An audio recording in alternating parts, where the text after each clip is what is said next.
민수기 28장 26절에서 31절 말씀입니다. 오늘 우리는 맥주 감사 주일 예배를 드리게 됩니다. 우리가 이 코로나라고 하는 상황이 참 암담하고 우리를 눌러대지만, 그럼에도 우리가 감사하기를 결단할 때 감사는 누구께 될까요? 내게 되는 거예요.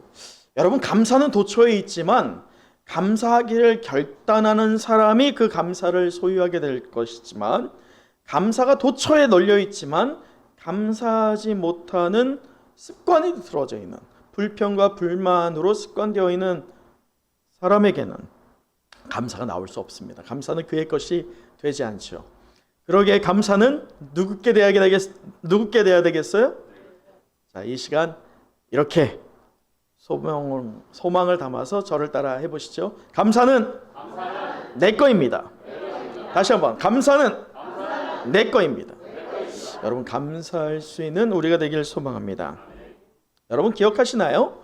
작년에 제가 맥주 감사 주일 때 말씀을 나눴는데, 우리 한국 교회가 따르고 있는 4개의 대표적인 절기가 있죠. 기억하세요? 첫 번째가 무엇입니까? 우리가 이미 했죠. 사실 이 4 절기는요, 봄, 여름, 가을, 겨울에 따르게 됩니다. 첫 번째, 봄에 우리가 이미 지냈던 절기가 있죠. 무엇이죠? 부활절입니다. 두 번째, 여름이 됐을 때, 이 7월이 됐을 때 7월 첫 주에 드리는 절기가 있습니다. 그게 뭐예요? 맥주 감사주일. 세 번째는 뭡니까? 추수감사주일. 마지막 4번째는 성탄주일. 이렇게 4개의 절기를 우리가 드립니다. 그렇다면 이 절기를 따르는 것이 저와 여러분에게 과연 어떤 의미가 있을까요? 여러분, 오늘 우리가 본문의 26절을 함께 다시 한번 읽어보았으면 좋겠어요. 26절입니다. 시작. 77절 처음 익은 열매를 드리는 날에 너희가 여호와께 새 소재를 드릴 때에도 성회로 모일 것이요 아무 일도 하지 말 것이며. 네, 77절을 지키라고 하나님께서 모세를 통해서 명령하시는데, 성경은 이를 여러 가지로 표현합니다. 우리가 조금 이해를 돕기 위해서 제가 사진을 준비했는데 우리 함께 보시도록 하죠. 좀 작게 나와 있지만 요 아래쪽에 제가 여러분을 위해서 또 하나 준비한 게 있어요. 네. 자, 여기를 잠깐 보시면 6월절이 있어요. 여기 조금만 좀 확대해 주시겠어요?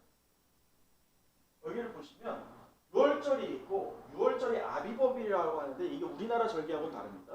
근데 아비벌이라고 했는데 이게 1월 14일 이스라엘 절기로 말이죠. 그렇게 끝나고 나서 77절이라고 하는데 77절이 여러 가지 이름이 있잖아요. 뭐가 있어요? 추장절은 딴 거예요. 추장절은 딴 거입니다.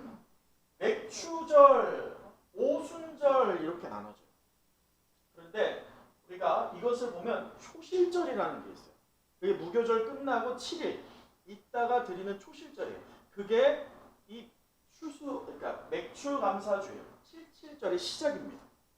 시작이 언제부터예요? 초실절. 따라해보세요. 초실절.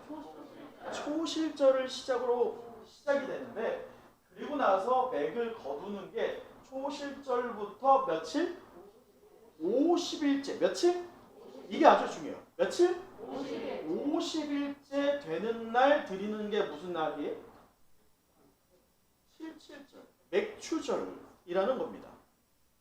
자, 그런데 이렇게 여러 가지 이름이 있는데 77절, 초실절, 맥추절, 오순절, 이렇게 성경에 여러 가지 표현으로 되고 있습니다. 근데 우리는 쉽게 한번 이해하자고요. 소위 첫 번째 추수를 시작하게 된 절기가 바로 오늘 77절, 맥추절이라고 할 수 있어요. 다시 말해서 곡식의 낫을 되는, 우리가 아까 찬양 불렀잖아요. 곡식의 처음 낫을 되는 때가 초실절이에요.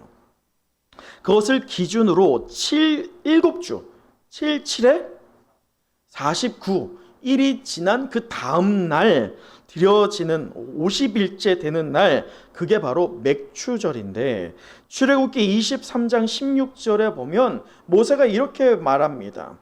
맥추절을 지키라. 이는 내가 수고하여 밭에 뿌린 것에 첫 열매를 거둠이라. 어떤 열매요? 첫 열매를 거둠이라. 그게 무슨 날이에요? 사실은 이제 77절 뭐 이렇게 초실절 이 얘기는 많이 나오지만, 맥추절이라고 하는 말은 방금 제가 읽어드린 출애굽기에만 등장합니다. 근데 우리는 지금 77절 초실절 이거 말고 하나로 통일을 하자고요. 어떤 날로요? 맥추절이라는 것으로 통일을 하자고요. 자, 그렇다면 통일을 했을 때 맥추절이 처음 익은 열매를 거두는 때가 바로 어떤 날이에요? 맥추절이라는 겁니다. 그런데 여기서 우리가 주목해야 할 것이 있어요. 다른 우리 명칭들의 유래, 이 명칭들의 유래를 찾으면 그것도 한 몇 시간 이제 나눠야 되는데, 그 유래는 우리가 거두절미하고, 중요한 거, 과연 이 맥추절의 핵심이 무엇이냐예요. 왜 맥추절을 드려야 되느냐? 왜 우리가 맥추 감사 주일을 절기로 포함시켰느냐? 이거예요. 이것을 우리가 이해하지 못하고 이것이 우리의 신앙에 반영되지 못하면 매년 돌아오는 맥추 감사 주일이 의미가 있어요, 없어요? 아무 의미가 없어요. 그렇게 성경에서 우리가 한번 그 의미를 찾아봤으면 좋겠어요. 또 오늘 이 하나님께 감사하고 있는 대상이 누구이며 그들이 어떤 상황 속에서 감사하고 있는지 말씀에서 우리 함께 찾아봤으면 좋겠습니다. 우리가 먼저 맥추절의 핵심을 살펴보면, 이 맥추절의 시작이 언제냐? 무엇을 건넌 다음부터일까요? 홍해를 건넌 다음부터예요. 홍해를 건넌 이후에 이스라엘 백성들이 어디에서 40년을 소비합니까? 광야이죠. 근데 광야를 우리가 착각하면 안 되는 게, 광야가 무조건 사막은 아닙니다. 사막 지경도 있지만 광야가 무조건 사막은 아니에요. 이들이 유목민처럼 이렇게 이동하면서 40년을 보내잖아요. 그럴 때 때때로 한 곳에 잠깐 정착한 때가 있어요. 그럴 때 이들이 농경을 하게 되죠. 그 장소에서 거둬들인 첫 열매를 드리는 게 앞서 말했던 어떤 날이에요? 명칭이 초실절입니다. 자, 왜 초실절이 중요하냐면, 초실절 제사를 드리기 전까지 첫 열매를 거뒀잖아요. 이것을 먹거나 팔 수 있어요, 없어요? 없는 거예요. 초실절 제사가 반드시 드려져야지 그 다음에 이것을 팔거나 우리가 소비할 수 있는 거예요. 다시 말해, 이 모든 것들을 누구에게 드린다는 거예요? 먼저 하나님께 드린다는 거예요. 이것은 우리가 예물을 드릴 때도 똑같죠. 이스라엘 민족 안에서 찾아보면 이런 거예요. 11조를 우리가 드릴 때 10개가 우리 거예요. 하나를 하나님께 드리는 거 쉬워요, 어려워요? 쉬워요? 할렐루야. 어려워요. 왜냐? 경제가 어려울수록 더욱더 아깝습니다. 10개가 누구 거니까? 내 건데. 하나님이 지금 하나를 어떻게 하는 거예요? 뺏어가는 거야. 달래. 그런데 시각이 옮겨지는 거예요. 이 초실절을 드리는 그 시각으로 옮겨졌을 때 시작점이 달라요. 자, 10개가 누구 겁니까? 하나님 거예요. 10개에 9개를 누구에게 주겠다는 거예요? 내게 주겠다는 거예요. 그래서 하나님이 10개를 다 가져가셔야지 마땅한데 그 중에 몇 개만 가져가시겠다는 거예요. 하나만 가져가시겠다는 거예요. 이게 바로 초실절을 드리는 의도의 핵심입니다. 그러면서 초실절을 통해서 이 이스라엘 민족이요, 하나님께 제사를 드리고 그리고 나서 그 낯을 댄 곡식들을 소비하거나 팔게 되면서 77절, 곧 맥추절을 지키게 되는데, 이 맥추절의 핵심이 뭐냐? 거둔 곡식을 하나님께 드리는 것, 이건 1차적인 것. 그 내면의 가장 핵심은 뭐냐면 거둔 곡식을 자라게 하시고 그리고 이것으로 소출을 거둔 하나님께서 누구를 통해서도 거두게 하신다?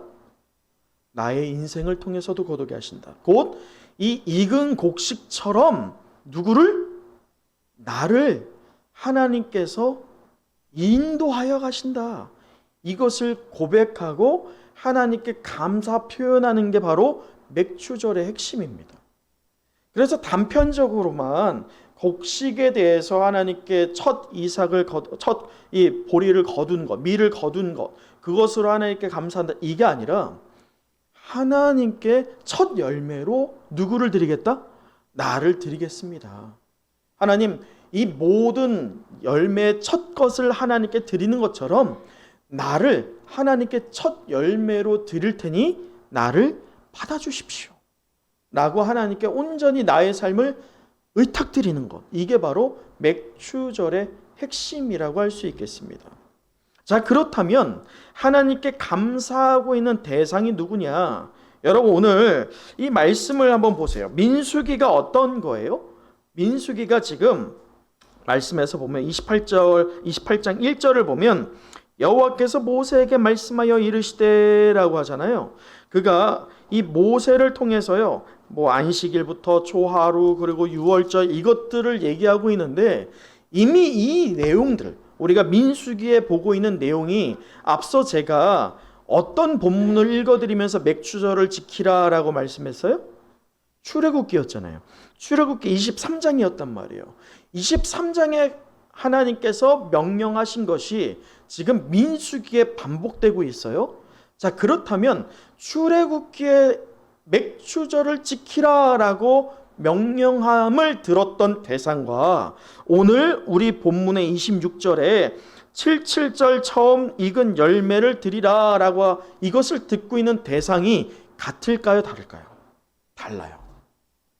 출애굽기에 들었던 그 대상들은 누구예요? 출애굽 1세대입니다.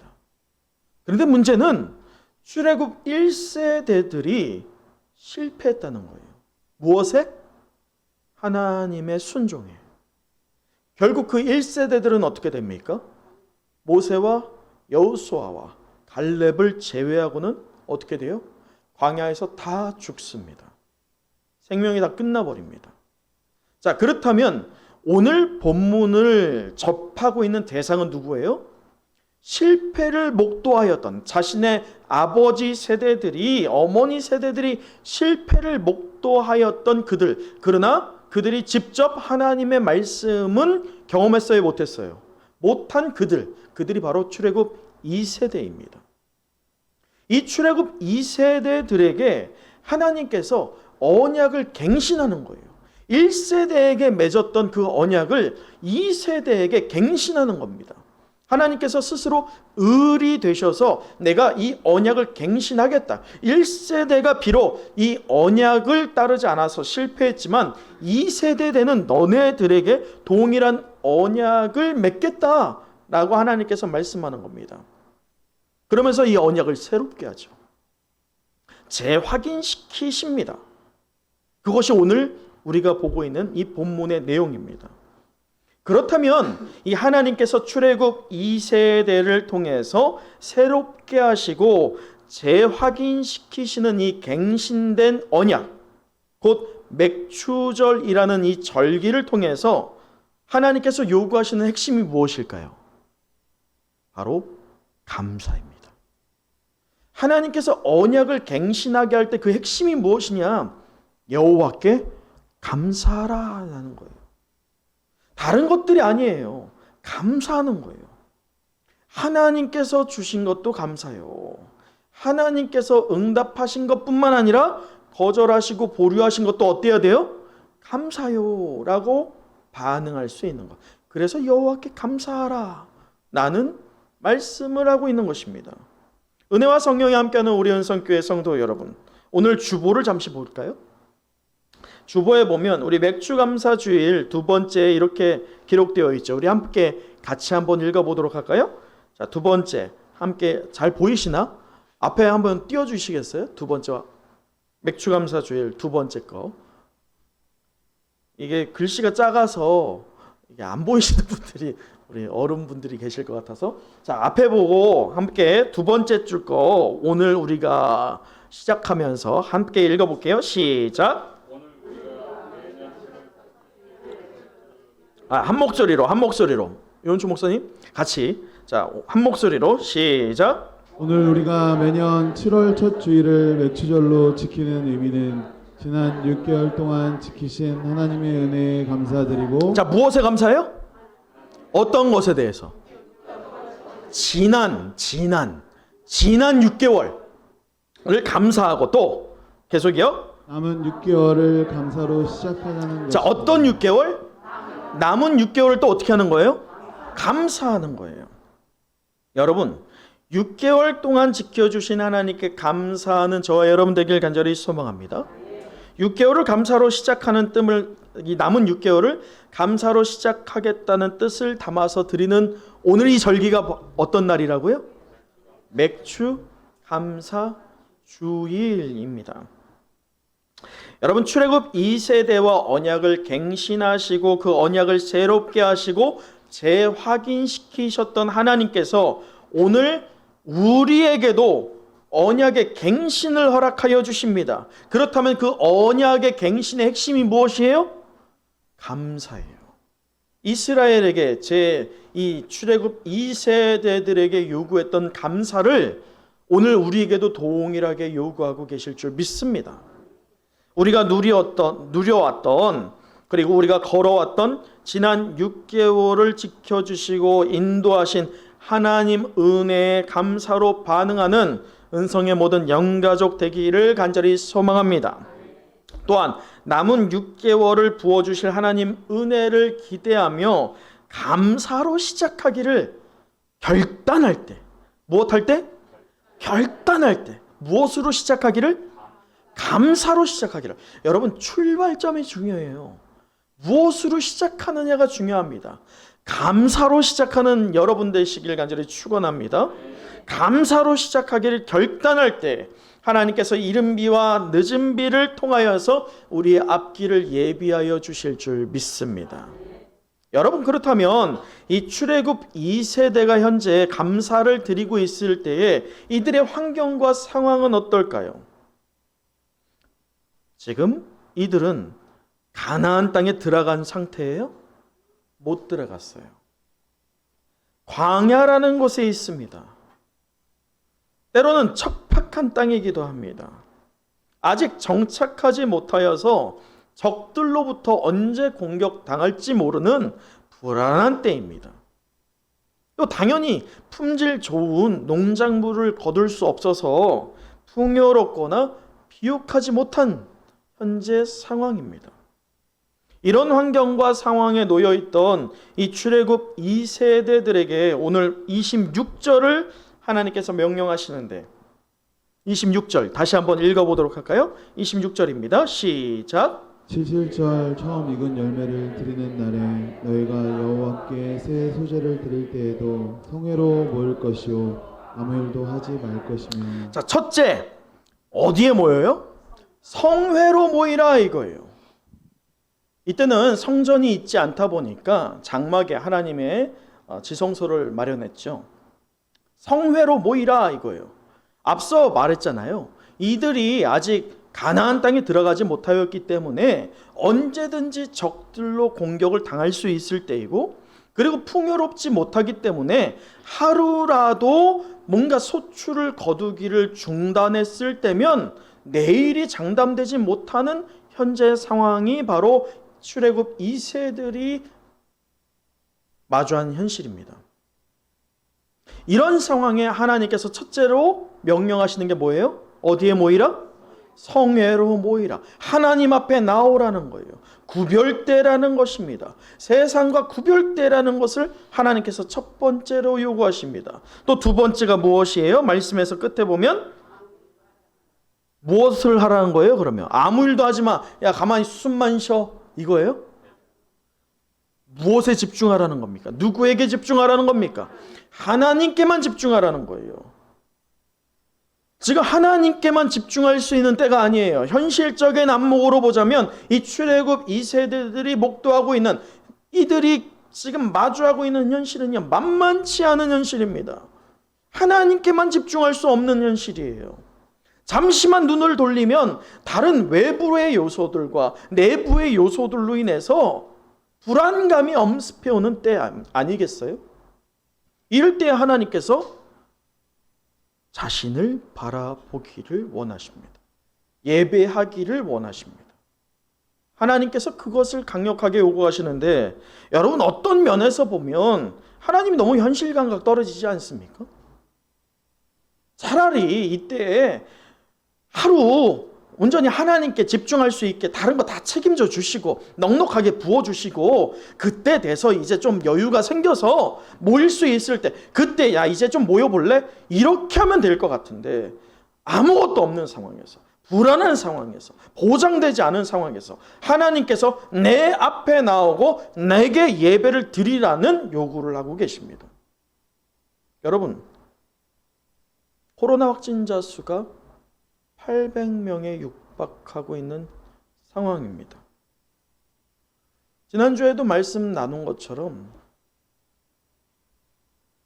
이 전염병 전문가들은요, 현재 이 숫자가 2주 전에 통계라는 거예요. 이미 2주 전에 일들이 지금 터지는 거라는 거예요.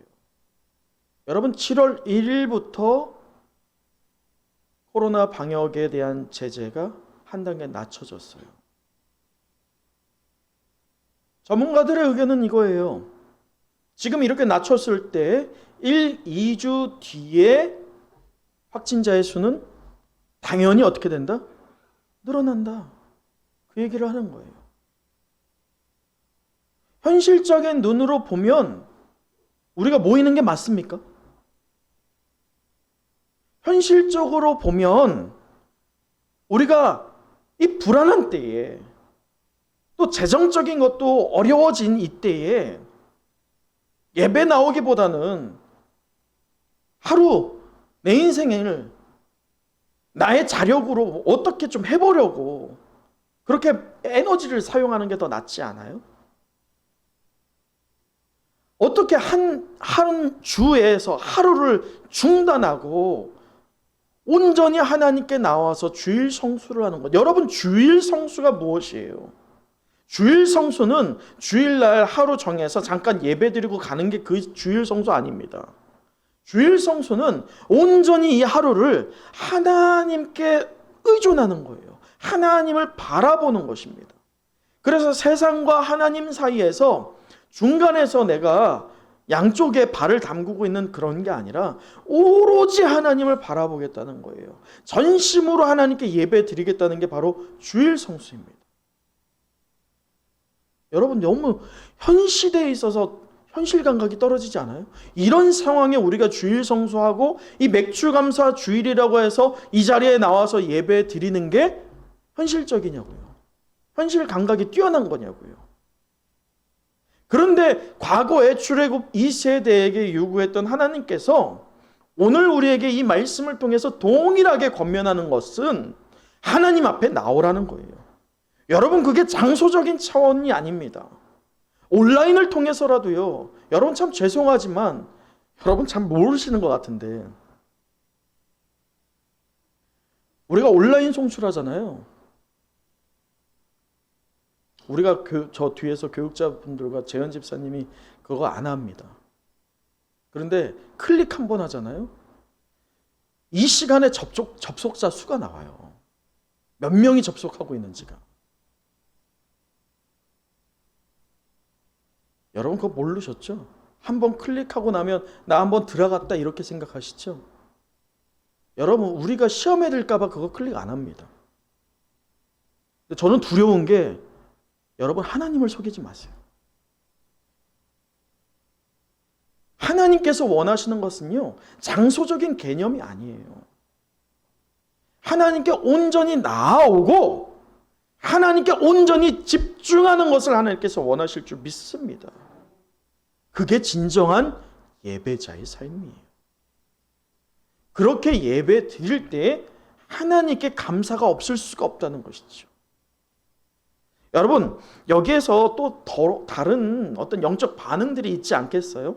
이스라엘 민족 안에서도 이 출애굽 2세대 안에서도 갈렸을 것이고, 오늘 이 현실을 목도하고 있는 성도들의 반응도 갈립니다. 어떤 부류가 있어요? 두 가지로 크게 갈리겠죠. 첫째 부류는 이런 거예요. 현실적인 상황과 현상에 집중하는 자들. 그들은 눈에 보이는 것에 집중합니다. 눈에 보이는 것, 여러분, 우리 솔직히 우리 젊은이들의 말이 있어요. 약어를 쓰는데 솔까라는 말이 있어요. 솔까. 솔까가 뭔지 아세요? 솔직히 까놓고 말해서. 솔직히 까놓고 말해서 우리 한번 생각해 보자고요. 6개월 지나간 6개월 생각해 보세요. 감사할 거 정말 많습니까? 여러분, 6개월만이 아니라 작년을 되돌려 보세요.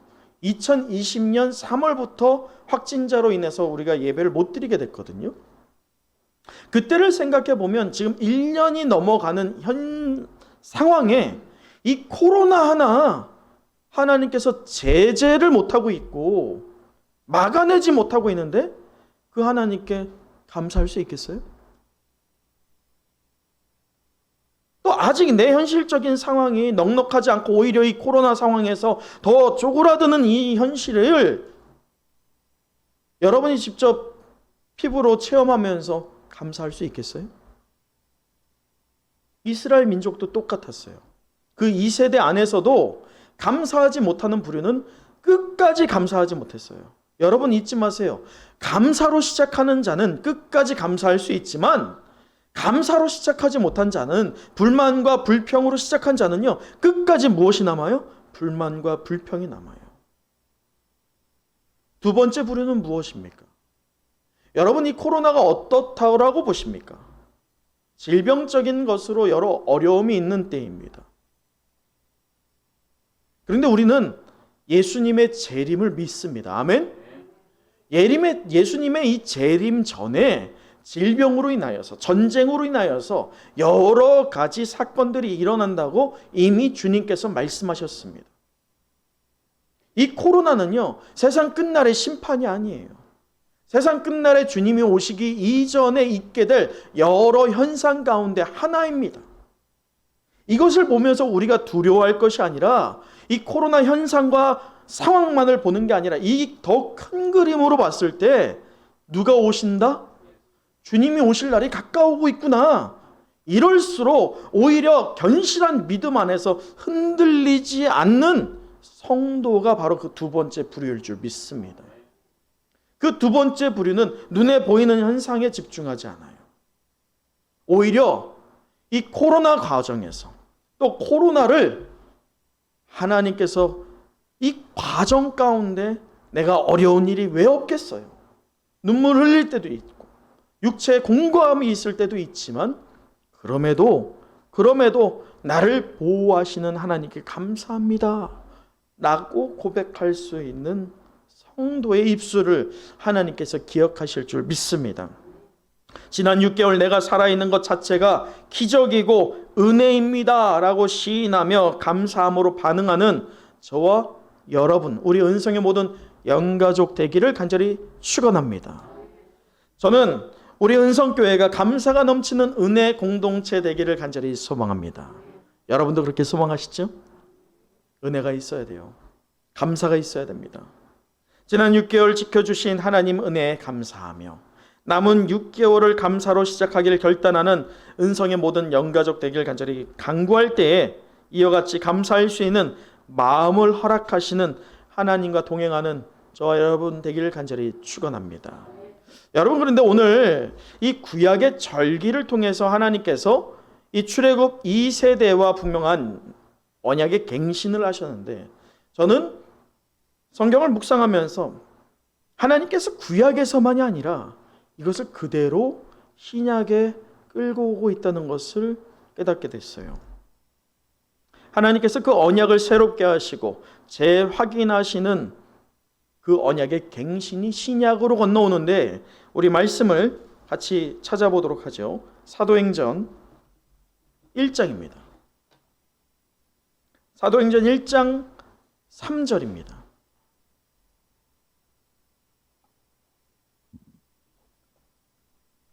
다 찾으셨으면 할렐루야.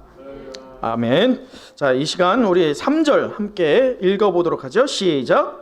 그가 고난받으신 후에 또한 그들에게 확실한 많은 증거로 친히 살아계심을 나타내사 40일 동안 그들에게 보이시며 하나님 나라의 일을 말씀하시니라. 자, 며칠?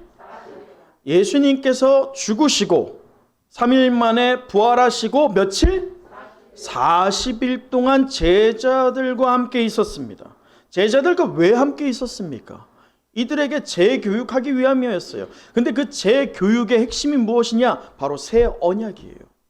그 새 언약이 무엇이냐? 말씀에서 4절입니다. 사도와 함께 모이사 그들에게 분부하여 이르시되 예루살렘을 어떻게 하라고요? 아까 하나님께서 분명히 흩어질 수 있었던 상황에 놓인 이 출애굽 2세대에게 모이라 라고 하였잖아요.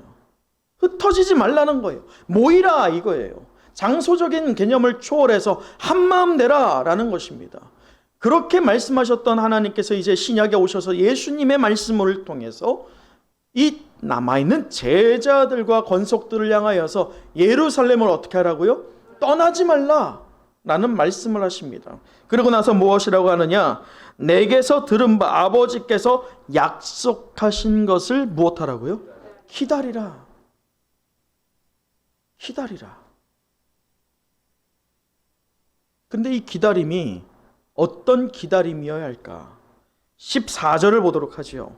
14절을 보면 여자들과 예수의 어머니 마리아와 예수의 아우들과 그 이유예요. 함께 읽어볼까요? 시작. 더불어 마음을 같이하여 오로지 기도에 힘쓰더라.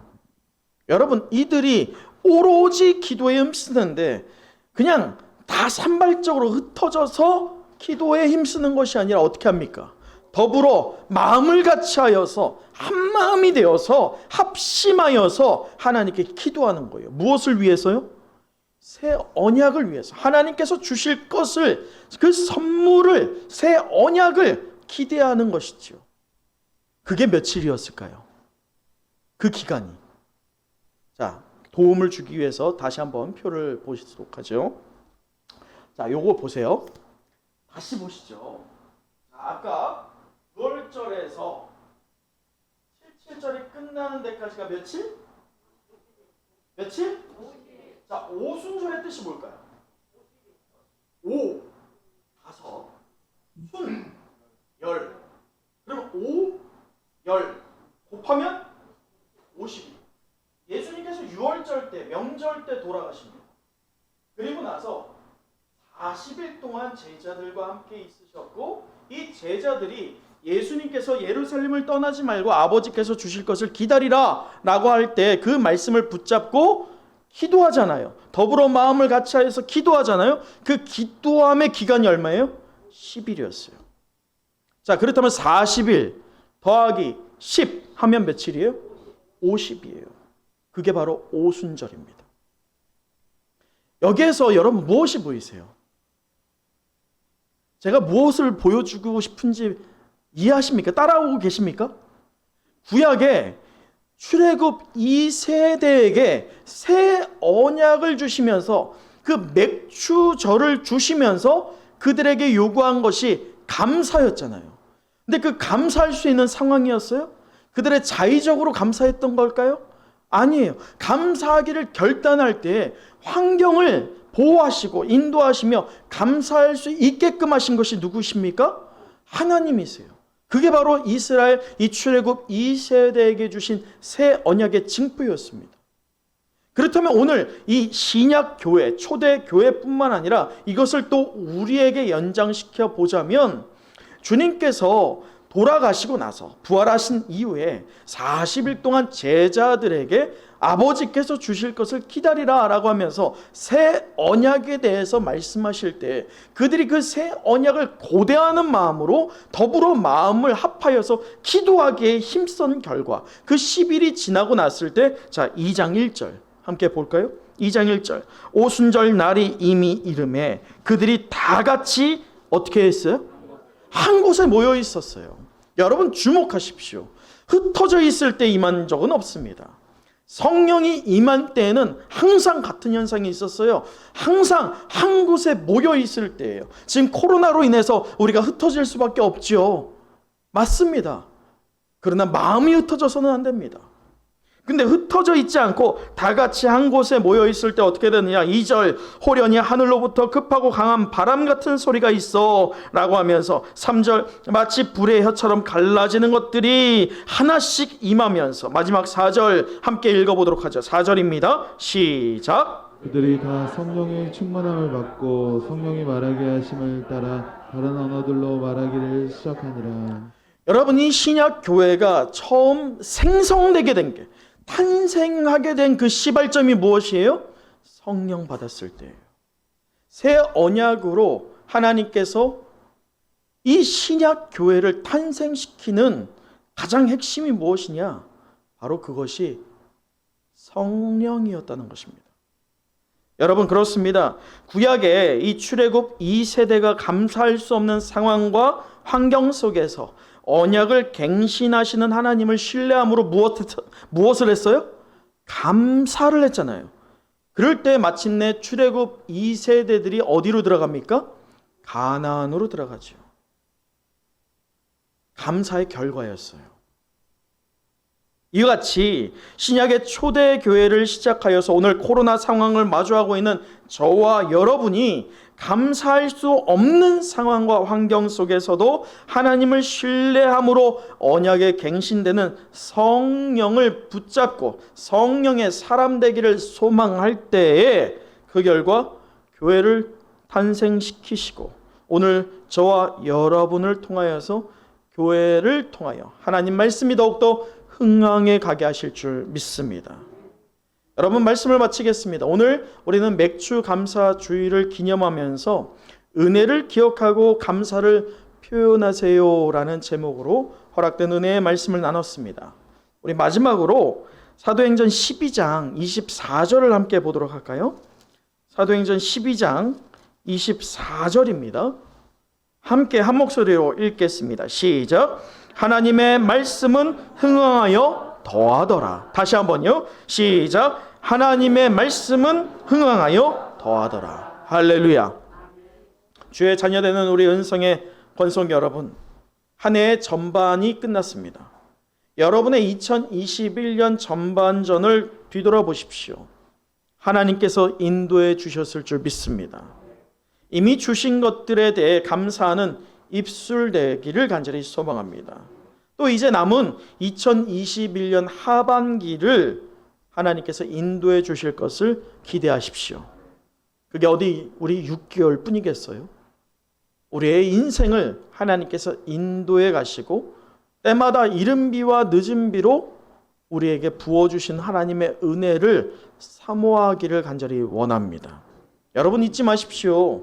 죄로 얼룩진 이 세상에 교회가 유일한 소망일 줄 믿습니다. 저 세상이 교회를 핍박하고 저 세상이 교회를 힐난한다 할지라도 그게 당연한 거예요. 그건 당연한 거예요. 말씀을 받은 자들이 다 그래 왔어요. 그러나 그들을 통해서 빛과 소금으로서 역할을 감당해 나갈 때 세상은 차츰 변해갔습니다. 그같이 우리 은성교회를 통해서 이 시대가 변하게 되기를 간절히 소망합니다. 오늘 우리 은성교회를 세우신 하나님께서 저와 여러분을 통해 새 언약의 증표로 성령을 허락하여 주실 줄 믿습니다. 그 성령의 힘을 통하여서 우리 교회가 재건되기를 간절히 소망합니다. 여러분을 초청하고 계십니다. 그 손을 붙잡으십시오.